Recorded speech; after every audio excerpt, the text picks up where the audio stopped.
So I want to close this segment with a love story. Some of you probably have already gathered that I kind of like to play golf. As a matter of fact, there's nothing I enjoy anymore than getting out on that golf course and teeing that little white sucker up there and rearing back. And I don't get to play very often, so when I do, I get after it. I rear back and I bust that dude as far as I can hit it. Boom! Then if I can find it, I hit it again. Well, our son came along 10 years after our youngest daughter. And by the time he came along, I was traveling a whole lot. And so I hated to come home and kiss the wife and son goodbye. The daughters were already out of the house, and go play golf. But I love to play golf.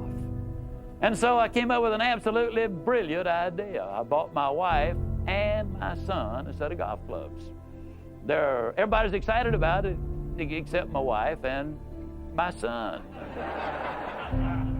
But they went along with me, for a few games, and after about a half dozen games, the redhead said, "Honey," said, "I just don't like to play golf. It's too hot, or it's too cold, or it's too wet, or it's too dry, it's too windy, it's too something. Just count me out." Well, that went golf buddy number one. But she said, "Now, you and Tom need to keep playing because he likes to spend time with you, and you like to spend time with him, so y'all be about it." Well, by the end of the summer, my boy said, "Dad," said, "I don't hardly know how to tell you this." Said, "Because I know how good you like to play golf, and you like to be with me, and Dad, I like to be with you too, but Dad, I just don't like to play golf. Now I'll go fishing with you, I'll wrestle with you, I'll throw the football with you, I'll do all these things with you, but Dad, I just don't like to play golf." So there went golf buddy number two. Well, for the next couple of years, I didn't have much golf in my life. And then one night, I was at home. We went out to dinner.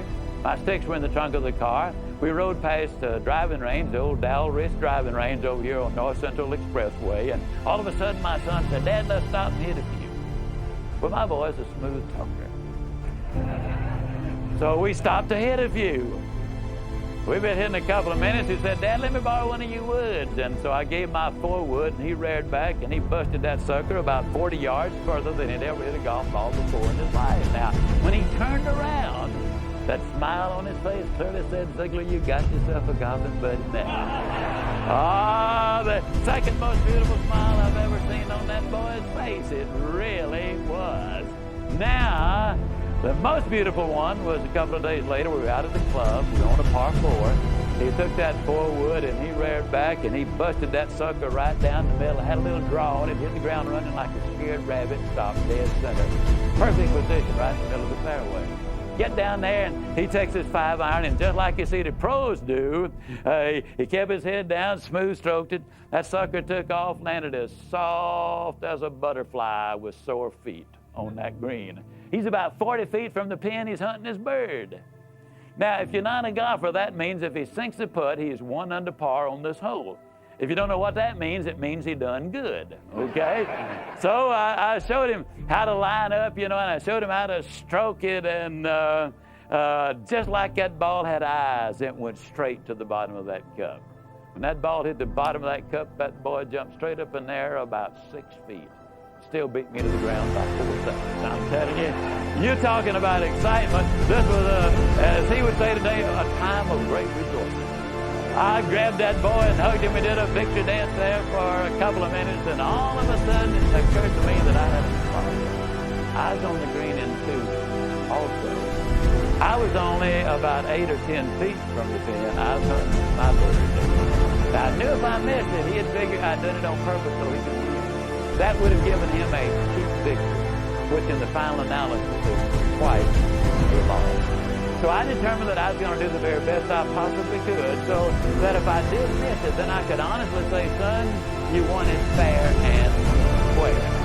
Now, my best effort always includes a little positive spin, which I believe is perfectly reasonable, even on the golf course, maybe especially on the golf course. Well, anyhow, I lined it up, and just like the ball had eyes, it went straight to the bottom of that cup. I had my boy. Now, before I reached down to pick it up, I looked at my son and I said,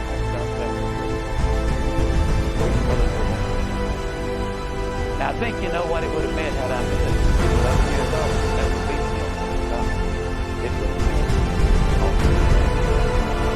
calmly, without any hesitation.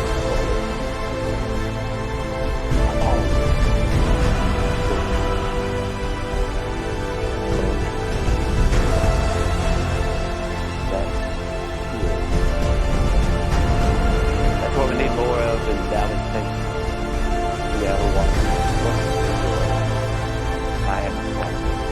What we need in every home, in every family, in every state. What we need in every organization, where when we're dealing, whether it's a salesperson selling, or whether it's a manager trying to guide and instruct the individual, whether it's a husband and wife relationship, whatever the relationship is, and we're trying to persuade them to do something. If we can honestly and legitimately pull for them to take the action that we're encouraging them to do, and we're encouraging them to take the action because it's in their best interest.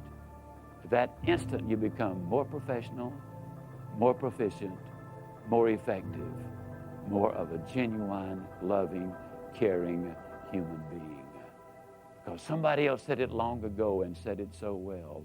People don't really care how much you know until they know how much you care about them.